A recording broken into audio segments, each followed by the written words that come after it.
never come back again. It's got a death curse. It's got a death curse. Drop.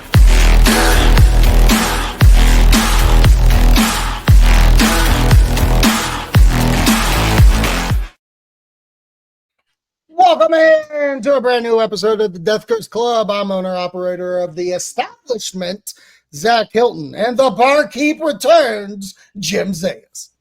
I have to go return some videotapes. Oh, see, I know that one. That's American Psycho. I know this one. I love it. I got to make it easy for you every once in a while. Hey, shut the fuck up. Listen, guy who just did trivia, I knew the trivia stuff you didn't know. You needed me. Yeah, well, you weren't there. You No, I abandoned wasn't. me. I did. I'm sorry. I think I'm going to come to the next one. Speaking of that trivia, the host of that trivia event, Tim, who does the podcast Horror Flicks and Guitar Picks, he is going to be on Core Memory Unlocked Horror next month on June 13th for Friday the 13th, A New Beginning. It's his favorite of Friday the 13th, so I figured I'd get someone who loves that movie to talk that movie. Not that I'm saying I don't like that movie. But It's underrated. It's underrated. Also, you should listen to Core Memory Unlocked Horror Friday the 13th Part 4, A New Begin, or A New Begin, Jesus Christ. Friday the 13th Part 4, the final chapter, because Jim's not only guest host again, but I have an announcement at the end of the episode of June 13th this year. You should check it out for the special event that we're going to do. There's a big announcement. It's an okay announcement. It's big to me. It's okay to you. So check it out. Also, we're on YouTube, Death Curse Club, Spotify, Apple, Amazon Music, whatever's your bag. We're on podcast. We do that. This is the Death Curse Club. We have an episode for you. So let's get into it. Tina died. Yeah, Laura Park Lincoln. I'm so sorry. I had no way to do this. So Friday the 13th, Part 7 is one of my most core memory unlocked. I think it's not only the most watched one, not called Jason X for me. I loved this one. I thought the fantasticalness of Carrie, the mind fuckery versus the zombie of Jason was just a fun, what else can we do kind of scenario. And recently, we found out that the star of that movie, Laura Park Lincoln, she passed away. She fought cancer for a long time. Was this the cause? Did we find out? I don't think I ever actually saw a cause of death. Me neither. But one thing I know is that as sad as the passing is, I'm glad I have that film to always remember her by. And she was quite impactful. Granted, it was probably one of the only things that I saw her in. Right, unless you watched 30-something. Right. But the impact that she kind of left on me is crazy. Because like I said, I think that one is the one I watched most as a kid growing up. Just because that Jason, the look of Jason's just gnarly as all out. So sad to see Laura go. You never got a chance to meet her, did you? I did not. No, I think she was at a show here many years ago, back in the days of Blood at the Beach or something like that. One of those. Right. She might have been the same one that Terry Kaiser was at. Oh, really? Yeah. Huh. Okay.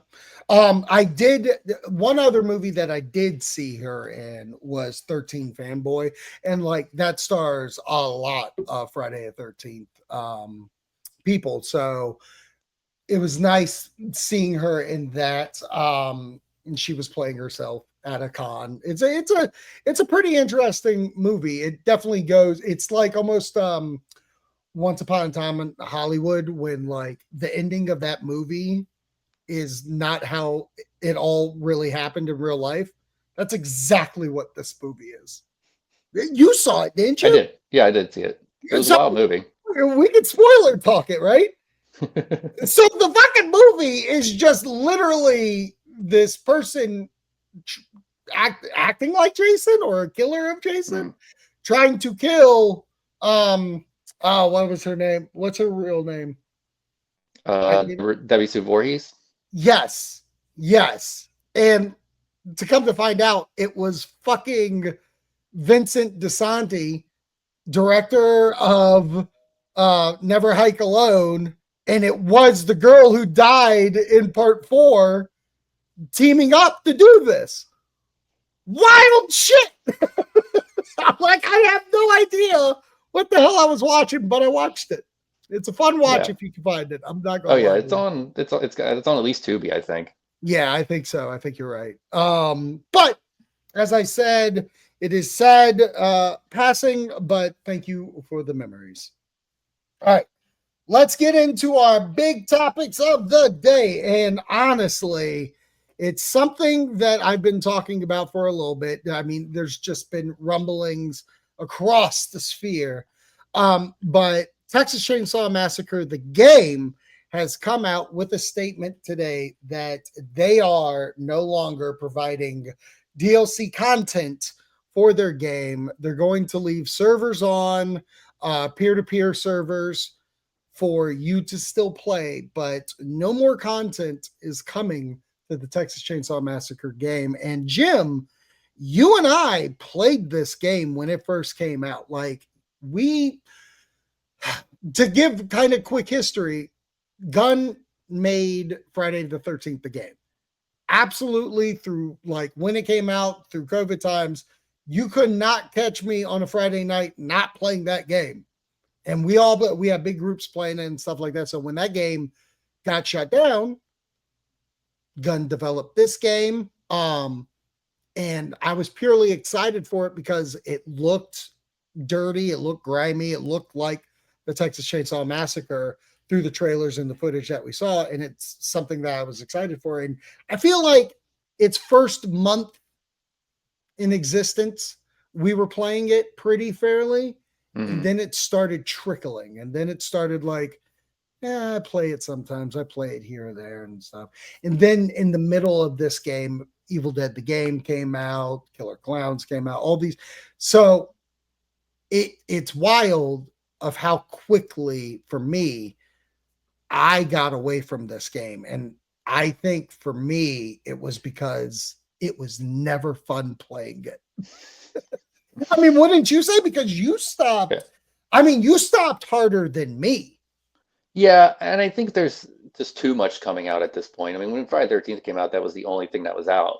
But obviously, like you said, I mean, Killer Clowns wasn't that far down the road after Chainsaw.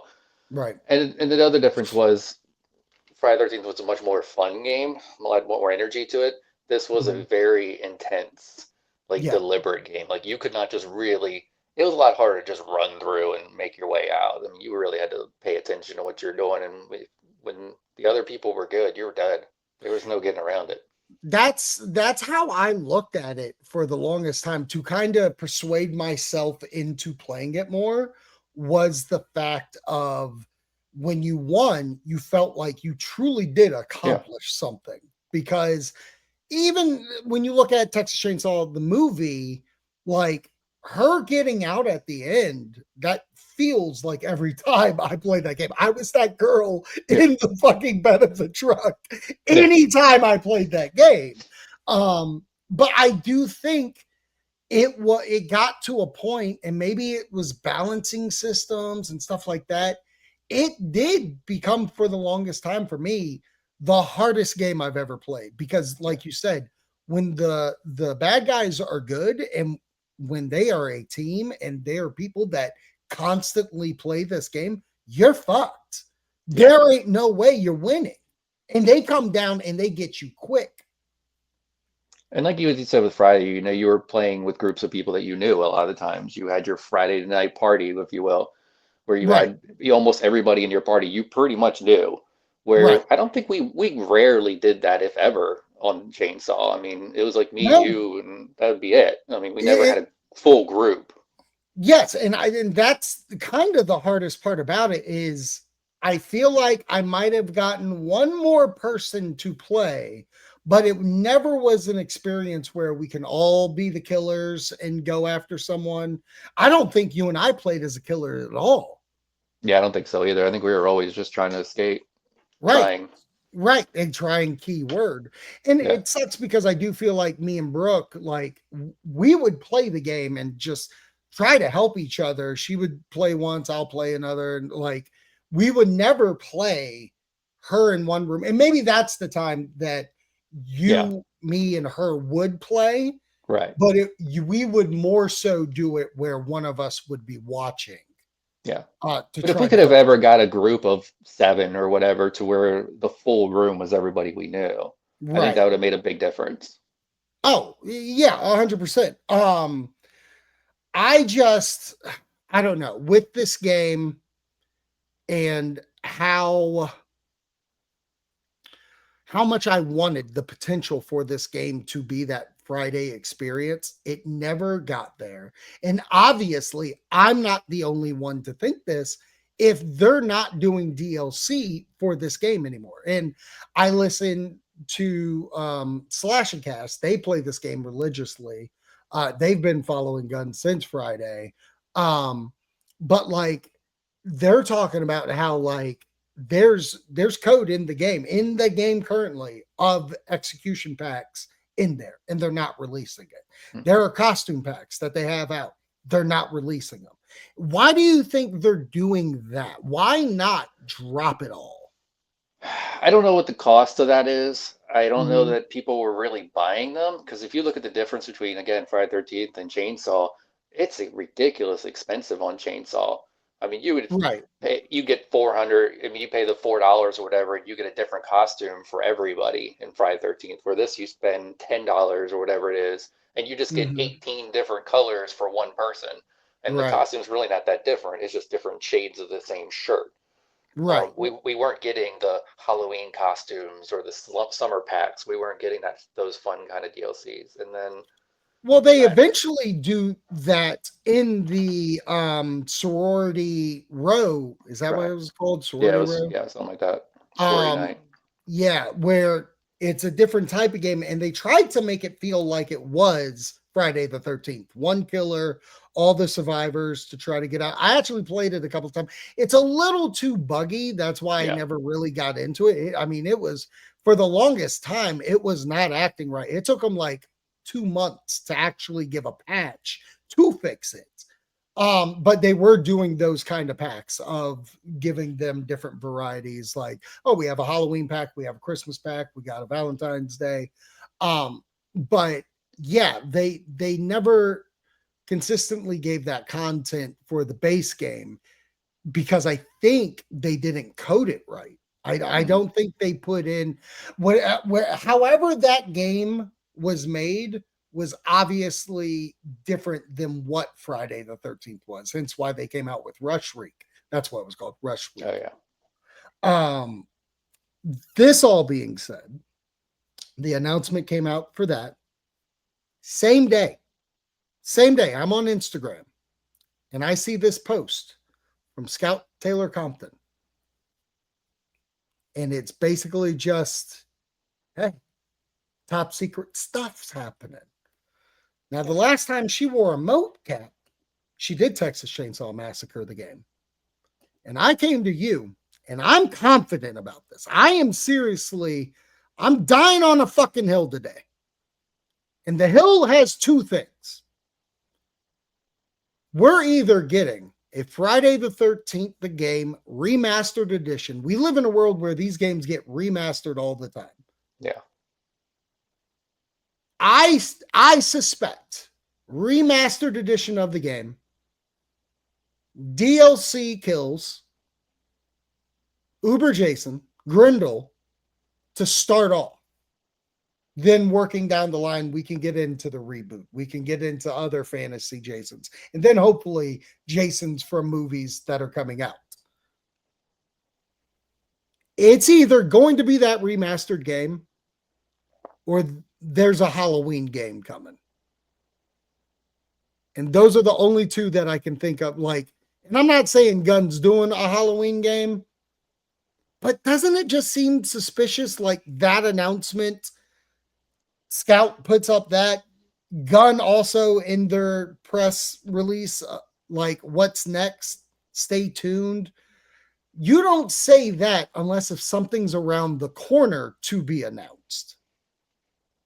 We're 1 month away from Friday the 13th.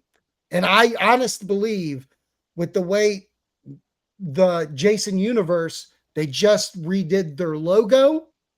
The logo has new Harry Manfredini music in it. Mm-hmm.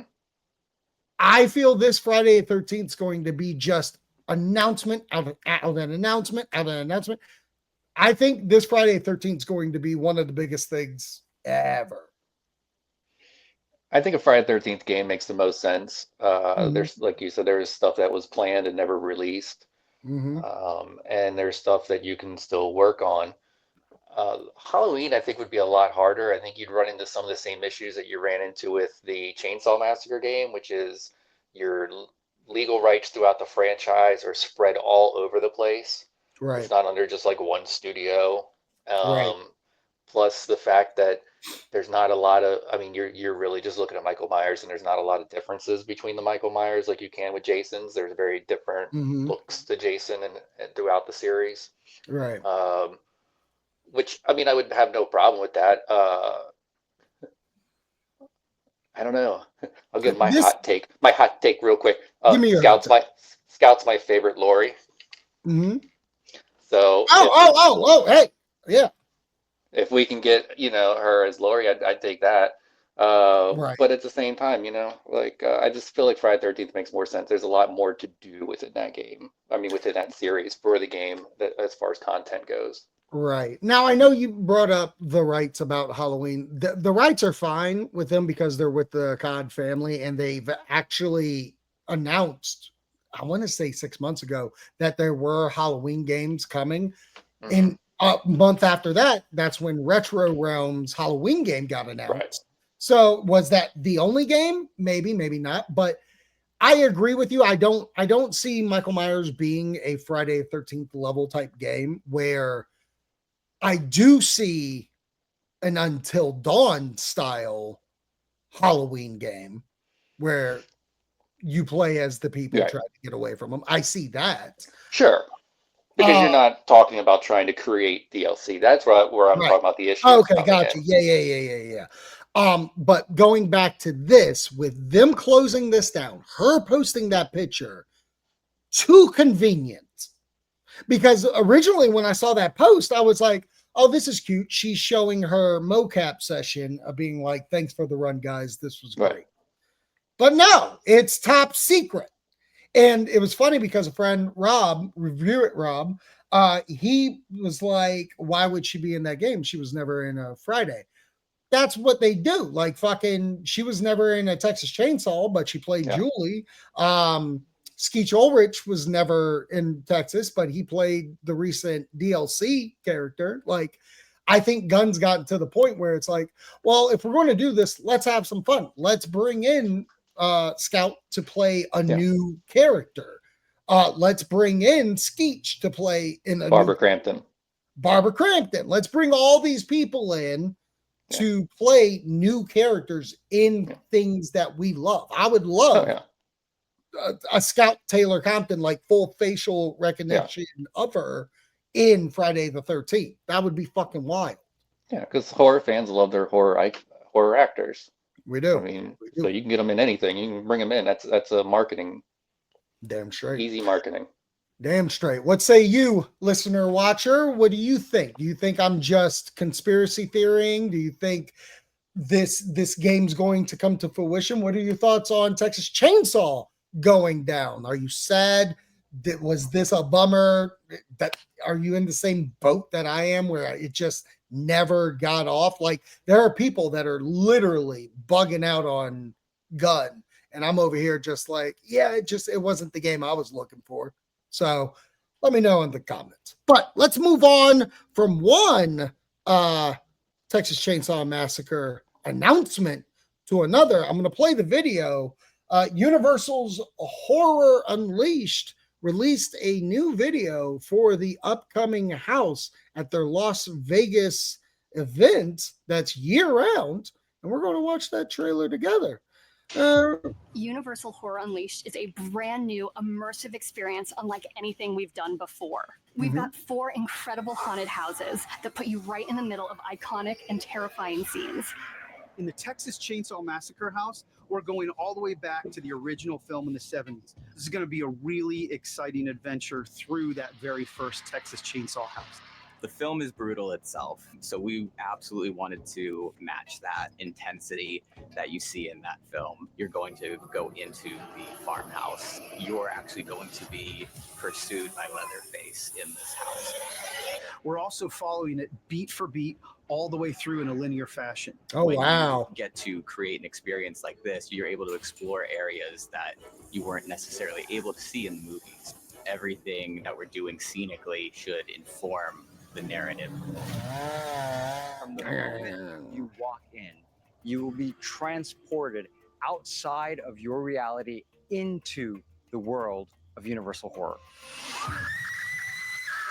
We're bringing something entirely new to Las Vegas, and it is a year-round destination, and so is our horror brand. We've been honing our skill set and working on bringing these horror stories to life for many, many years. That's why when you step foot inside this building, you're going to have the most immersive, most horrifying experience of your entire life.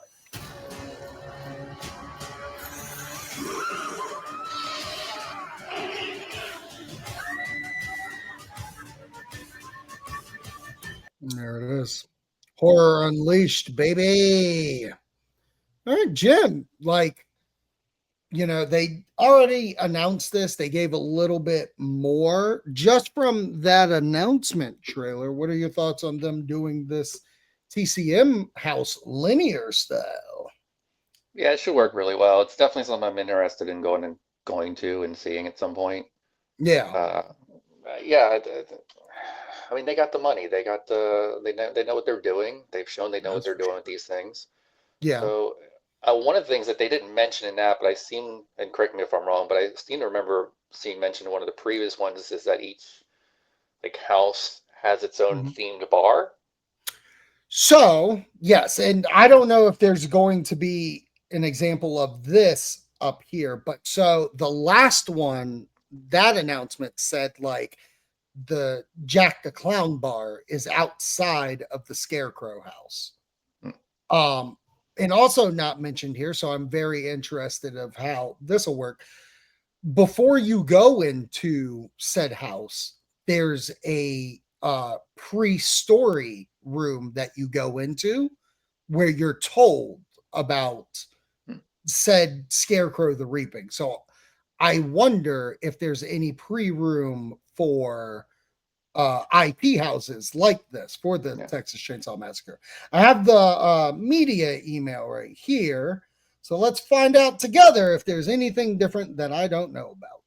All right, so we got the deafening roar of chainsaws arise as guests step into the Texas Chainsaw Massacre, one of 4 haunted houses guests will experience at Universal Horror Unleashed, a new year-round event. Based on the 74 masterpiece, Texas Chainsaw Haunted House will bring to life the original film for the first time in a linear sequence. And I love that because I realize I've been through Texas Chainsaw houses. They never felt like they were following one movie. It always just felt like I was in my own event. So the fact that they're just putting out here, this is the first time that you're going to go beat for the movie. Amazing, because I did the Halloween house recently and that was linear and it was fucking one of the best things I've ever been through. Placing guests in the footsteps of the victims as they face horrifying iconic scenes and characters. Their journey starts at Texan Cemetery, the first fateful stop, followed by an encounter with an old man at a dusty gas station, featured in the chilling barbecue scene. As they enter the infamous home, guests will come face to face with Leatherface and every member of his deranged family and their victims as the terrifying sounds of chainsaws haunt them at every turn. The experience continues in Kill Vault. Here you go, Jim. Kill Vault, one of 4 themed immersive areas in Universal Horror Unleashed. Surrounded by rusty knives and machetes, the eerie characters at Kill Vault, from a strange surgeon to psychotic slasher, are lurking in the shadows, attempting to lure their victims as they interact with everyone in sight. This area also features rough cuts, where guests can feast on chainsaw carved small plates as they witness a variety of show moments.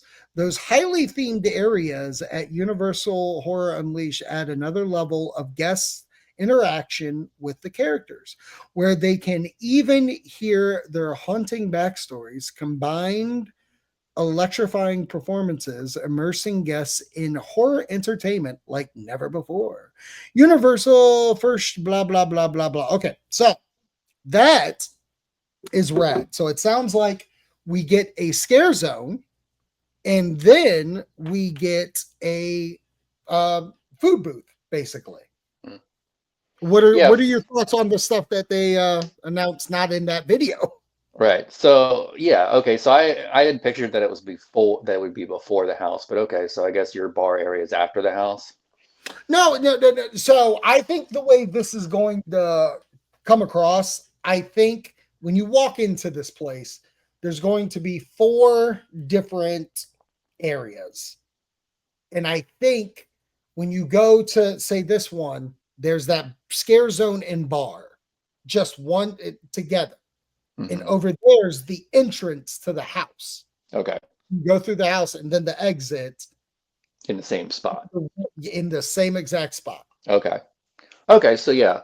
I think it would be very similar to, and the part you were talking about before with the little room telling the story of what's going to happen. I see that as like a staging area, kind of like when we go into Frightmare, when you first walk in and it's like, okay, Right. We're here, you're in, but you're not really going in yet. We're just going to kind of get you ready to go in.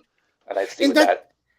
Yeah, like Disney does a lot. Doesn't that yeah, like a queue. It's basically the queue. So doesn't that sound like at the beginning of that email of what they were talking about with the cemetery and the gas station?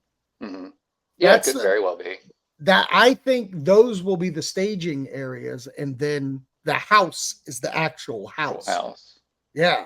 And it'll be kind of neat to walk up because I haven't watched the original in a bit, so I can't give you like how do they get to the house outside of, doesn't the hitchhiker fucking fuck somebody up or something?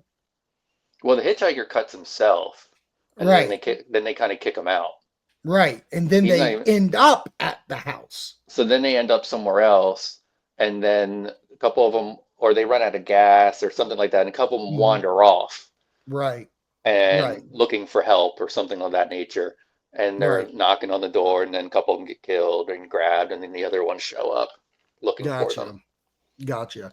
No, I'm into this. I would really love to go to it. I haven't told Brooke my idea for like, because it's one of those things where I want to go to it. I don't know if it's necessarily like, do I go in a February? Do I go in an April? Like, do I do this for halfway to Halloween? And then, which wouldn't be a bad case, but my ultimate one would be is to fly to Vegas, do that, drive to Hollywood, do that, fly to Orlando, do that, and then come home. Yeah, it's a lot because you're also going to have to rent a car. Yeah. No, it's a lot. It's a dumb fucking idea, but it's what I want to do. I would think, I mean, I don't know. I would say just kind of do the Vegas thing because that you could probably do in a weekend. I don't see anybody being big gamblers. Yeah. So, I mean, I think that's something you could do in the weekend, and I feel like that's something we can do. Also, I would say when it's not 120 degrees in that'd Vegas. be nice. That'd be nice. Yeah, we'll have to look out. But I'm very interested in going. I think when it got announced, I was like, that's awesome. Maybe one day I'll get to go. But I feel as a Halloween Horror Nights lover and I a completist like you, I feel like this is an experience that I need to go to from a standpoint of, I go to the event yearly if I miss a year here or there, but like whenever I go, I'm always like, God, I wish I had more time. God, I wish I had this. God. And it's kind of coming across that that's what this is, where it's like, yeah, I went through the house and now I can chill at the bar and say, fuck it. Because we talked tickets before on this show, but like they have a version of the ticket that's unlimited go-throughs for like 8 hours or 6 hours or something. And I'm like, that's exactly what I would want to do is like fucking, okay, I had a drink. I'm going to go back in. Okay, I'm going to go. And it doesn't feel as rushed where at HHN, you got to go. Yeah. I think it's definitely something you could fly out there maybe on a Friday morning and be ready to come home by Sunday night, Monday morning. Yes, exactly. And feel like you got everything that you wanted to get out of it. 100%. And speaking of that, talking about a weekend, I haven't talked about it on the show, but I am going to Epic Universe this weekend. We got tickets. I'm literally leaving Friday, going to Epic Universe on Saturday, and then I'm flying home Sunday morning. Like it's literally, I'm only in Florida for like 29 hours, 30 hours total. On Patreon, Brooke and myself will be doing a review of the entirety of our trip. But next week, I will have my review for this show, Dark Universe, the most anticipated thing in my life. As much as I love HHN, that thing that I just told you about where I want that never-ending feeling to last all the time. That's what this is. So I plan on having a good review for that one, no matter what vloggers tried to convince anybody else about. Jim, it's crazy out there. It is absolutely fucking crazy. Like the park's not open. Like you understand the park's not open, right? Yeah. Yeah, it doesn't open till May 22nd. And the amount of complaining, the amount of like people bitching about going to Epic and a ride being down or not getting a full experience and blah, blah, blah. A couple of things here. A, you paid for that fucking ticket. You knew exactly what this was. I know what I'm getting. If rides aren't open, I'm not going to bitch. It just means I'm going to come back. It's amazing to me how much shine off the gold sphere goes away after that first initial go through. Boy, oh boy, it's the most amazing thing that first time you go in. But now everybody's just complaining about the park. Yeah, I get it. You're complaining because you have paid $500 to go to an unopened theme park during a tech rehearsal. Kiss my grits. Absolutely kiss my grits. I hate these schmucks. Everybody's entitled and wants things to be exactly the way they want them to be. We see it with everything, TV, movies, theme parks, whatever it is, video games. It's always going to be, oh, it's not this, so it's garbage. It's unbelievable. Like it's they're not kissing my ass. It's garbage. Right. Exactly. It's wild to me how many of them I see before this thing even opened. Oh my God, I can't wait. This is amazing. This is great. This is the most stupendous thing in the world. They go for the first time. This is blowing my mind. I can't believe we have this. And 3 videos after that. I mean, it's fine. I mean, just don't prepare to have a fun time. What the fuck are you talking about? You entitled fucks. You literally live in the place that is a vacation destination. And you're coming across like this was made for you. Baby, it ain't. It's made for the people that are traveling to come to it. I know exactly what I'm getting. I'm getting a tech rehearsal fucking experience. Will I ride everything? Probably not. Something's going to go down. Everything goes down. Universal Studios Hollywood or Orlando, when it first opened, Jaws didn't work for 1 complete fucking year. It was a debut ride, and it didn't work for a year. They closed it down. I don't understand why we have this like notion in our mind everything has to be perfect for me to have an okay time. If I miss one fucking thing, it's mid. If I miss two fucking things, worst experience I might as well have been in fucking Iraq. Send me to war because that's a better time than Epic Universe. Drama brings views and likes and clicks. That's what it comes down to. Well, tricks on fucking them. I unlike every fucking video that happens that way. Fuck your algorithm. Anyway, so next week I'll have a review of that. Like I said, me and Brooke are going to go on our what the fuck, a Patreon. That's what it's called. We're going to go on Patreon. We're going to talk the entire trip, and we're also going to talk our vacation where we went on the cruise. So make sure if you want any of that, go to patreon.com. Zach Speakeasy, that's me. I'm the owner and operator of DeathCurseClub. Follow us on Instagram and Threads. That's Jim Zayas, the fucking barkeep. Plug it away, Jim. Plug away. I don't think I'm leaving the house this weekend, so that's all I got. Come see him. But you can also come see him on Core Memory Unlocked this Friday when we talk Friday the 13th, the final chapter. So till then, spook you later.